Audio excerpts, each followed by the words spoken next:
good morning, everybody. This is Roy Durantes, the news predator, and I'm with Heart of Hollywood Magazine. And today we have a tremendous talk with a filmmaker from North Carolina, Seneca Robinson. Are you there, Seneca? Hey, what's up, man? Hey, Roy. I'm here. So you're in North Carolina, right? Yeah, Charlotte, North Carolina, to be exact. So tell us real quickly how the weather is over there, because over here it's getting a little bit warm. Dude, it's warm here, but it's not like super hot or nothing. It's kind of like a chill type of feel. So it's not bad, man. It's nice. That's awesome.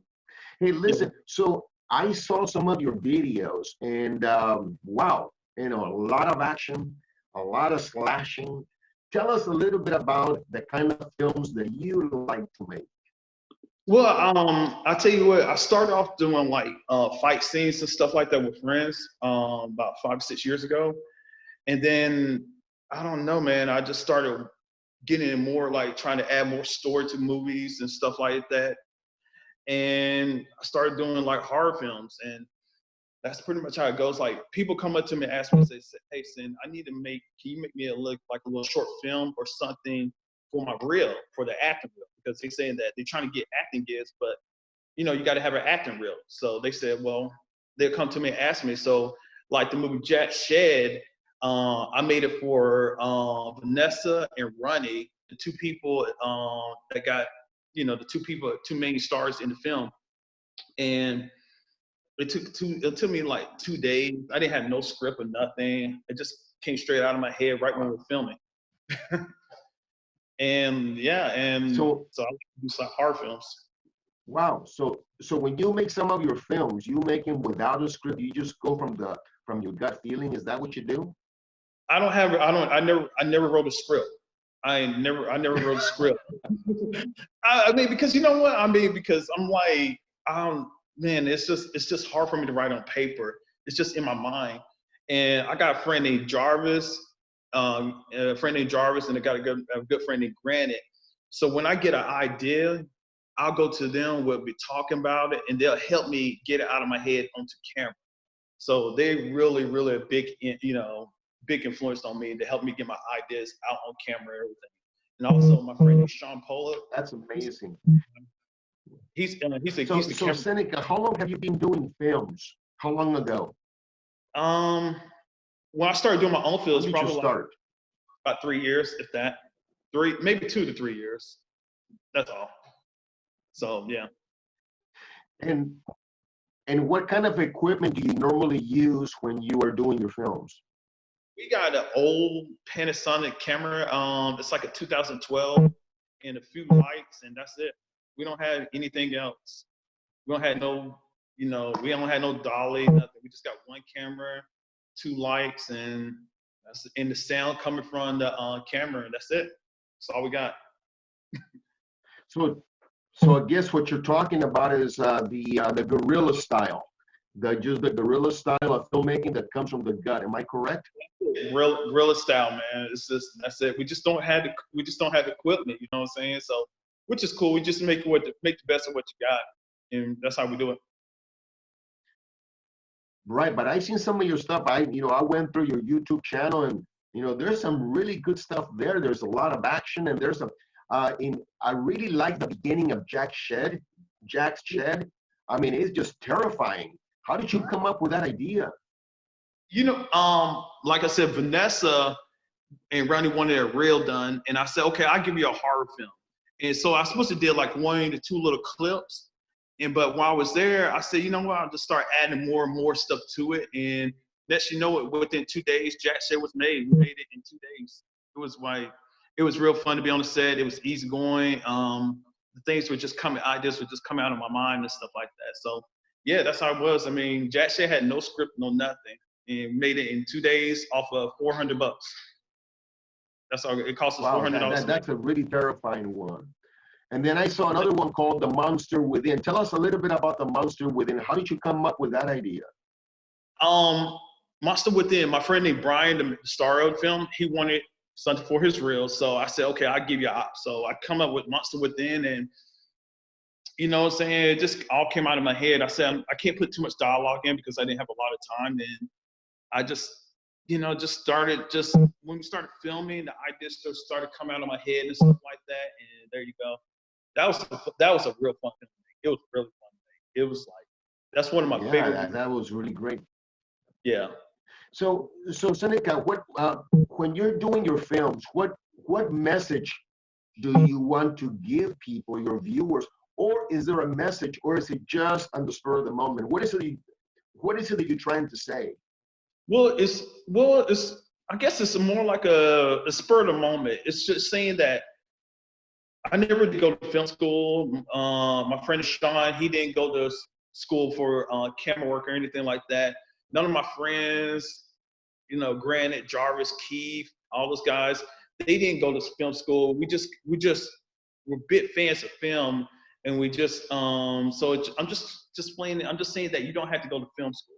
It's good, but you don't have to go. And just as long as you're creative and everything, put it out there on video and go from there, man.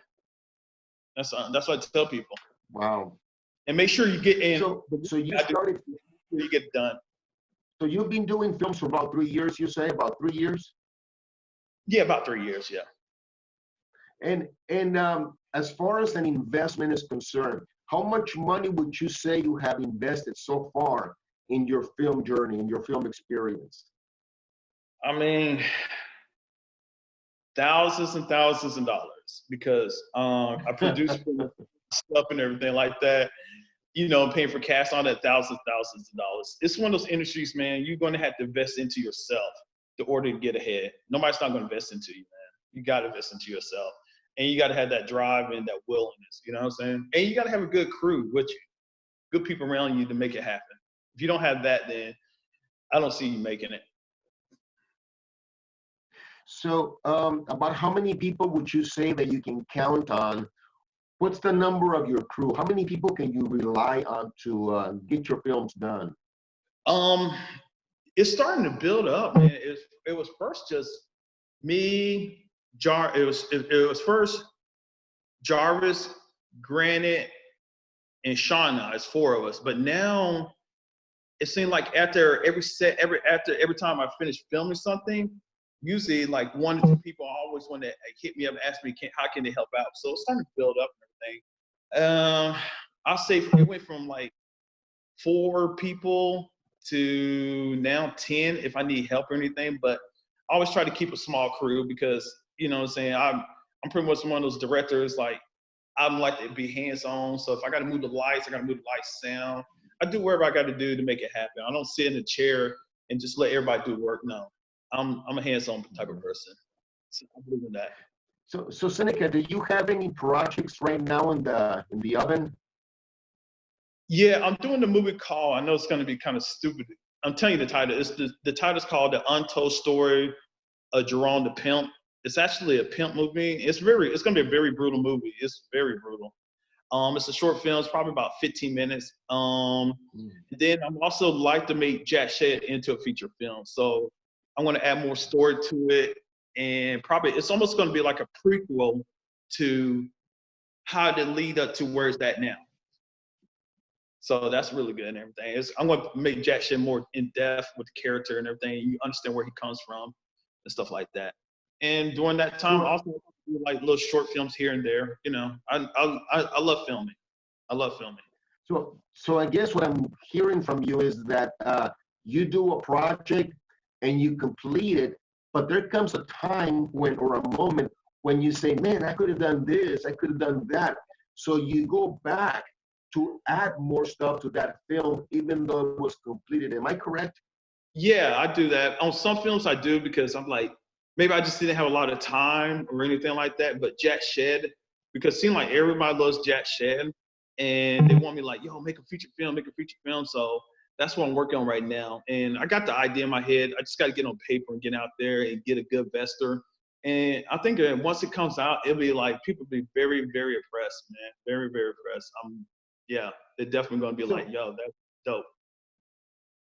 So Seneca, tell me again how long it takes you to actually film one of your stories. Does it take you a month, 2 months, 3 months, a year? I wish, man. Nah, man. It takes 2 to 3 days. Jack Shed took 2 days. Monster Within took 3 days. Monster Within took 3 days. That's the longest we ever filmed. But usually, man, we'll film for like 12 hours a day for maybe 2 days and in and out, man. I mean, I believe in just getting it in and out, man. I don't want to be on a film set for weeks or months time, especially a short film. Nah, just film it and get it out there and move on to the next. That's what I believe in. I don't like So you're sitting. talking, so you're talking just maybe just a weekend to shoot the film, and then how long does it take you to edit it, to get it ready? Sometimes it takes about a week, maybe 2 weeks. Sean, my camera guy, he's very, very good in editing, and he and I connect very well. So he'll send me a rough draft, and I'll go over, write down the notes. He'll fix it, and then next we go to the sound, coloring, and then boom, put out there, and then next we're already working on something else. And when it comes to editing, Seneca, what kind of platform or application do you use? Kind of tell me what you mean by that, man. Like what kind of software or something? Yeah, like that? do you use Adobe Premiere, CC, the cloud version, or do you use something else? Adobe Premiere. Do you use Premiere? There are other applications, like Resolve, DaVinci Resolve, and also, Film Director. But I think that people can use whatever they feel comfortable with. Personally, I like Adobe Premiere, but it can get a little bit daunting for some people. Do you ever find yourself lost in the application as you're editing? Not really. And like I said, Sean mostly do all the editing and everything. I'm just right there looking over it. And it's pretty simple, man. I'm just like, it's pretty simple, man. It's not that complicated. Once you get into the rhythm of it and get into the groove of it now, it's not that complicated. And you got to think, we're using an old computer with old software and everything like that. I mean, we're planning on upgrading. So once we upgrade, I think things will get better for everybody. Seneca, it's been wonderful talking to you. Please, stay in touch. We want to see more of your work, and we want to encourage everybody who is an artist out there. You have to produce, you have to create, because that's what you are made up of. Seneca, thank you so much. Any last words, brother, before we say goodbye to you for right now? I want to say this. I want to give a good shout out to all my friends out there. This will be real fast. I want to say Sean, Jarvis, Granite, Michael Lorick, Keith Baldwin, Vanessa, Runny, all the people from the Jack Shed crew. Well, hell, to everybody that's been out there that supported me and been in all my short films and everything, and people that like me. I mean, I appreciate it and everything. It means a lot to me. If there's anything I can do, help you out, man. You know what I'm saying? And let's just keep filming. Let's keep filming, put films out there. That's right, man. How you do it? We just keep on filming. That's awesome. Well, bro, we gotta say goodbye. So everybody, please stay tuned for the next episode of Interviews with Heart of Hollywood. Again, stay tuned, be safe, use your face cover, and practice social distance. This is Roy Durantes, the news predator for Heart of Hollywood magazine. Thank you for joining us.